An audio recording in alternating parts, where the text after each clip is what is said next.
Koalisi maksudnya bergabung dengan koalisi yang tidak mengusung antitesa Pak Jokowi. Sehingga kami jelas berbeda dengan Nasdem, Demokrat, dan PKS yang telah mengusung Bapak Anies Baswedan.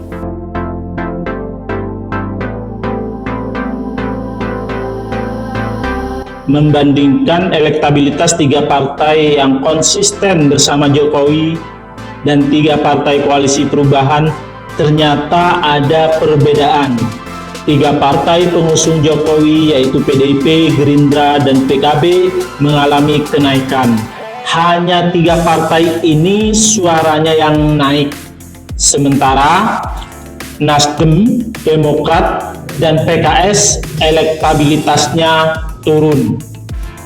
Tiga partai ini tiga partai yang mengusung Anies Baswedan pada Pilpres 2024. Kita lihat dulu hasil survei terbaru SMRC. Partai yang mengalami kenaikan yaitu PDIP, Gerindra, dan PKB. Pada pemilu 2019, PDIP meraih suara 19,3%, naik menjadi 23,4%. Gerindra dari 12,6% menjadi 14,1%. Dan PKB dari 9% naik menjadi 10,3%.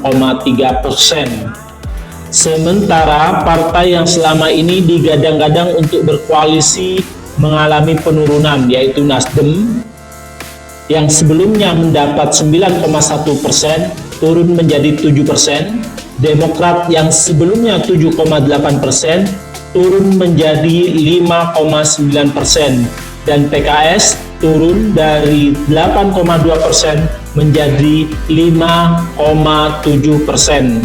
Ini tiga partai yang mendukung Anies Baswedan dalam koalisi perubahan.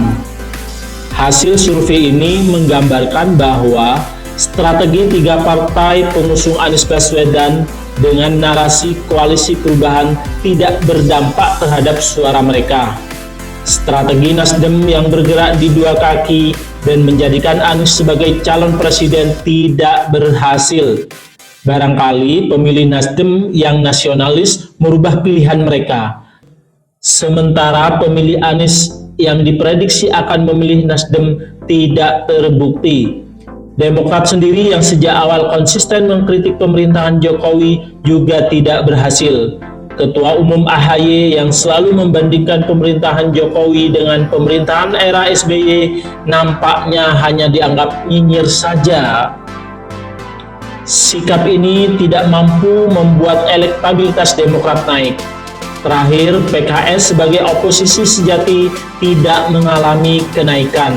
Partai yang lebih diasosiasi sebagai partai pembela kelompok Islam garis keras.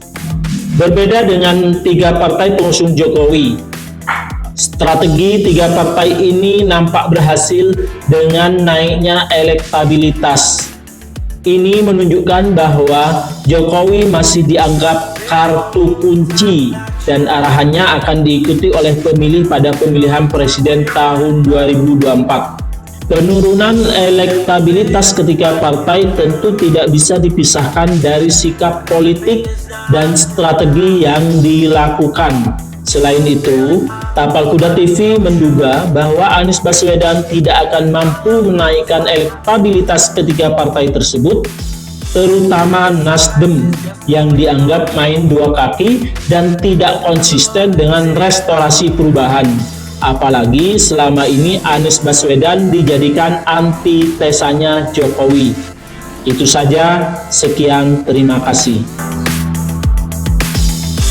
Every sunrise is just for you.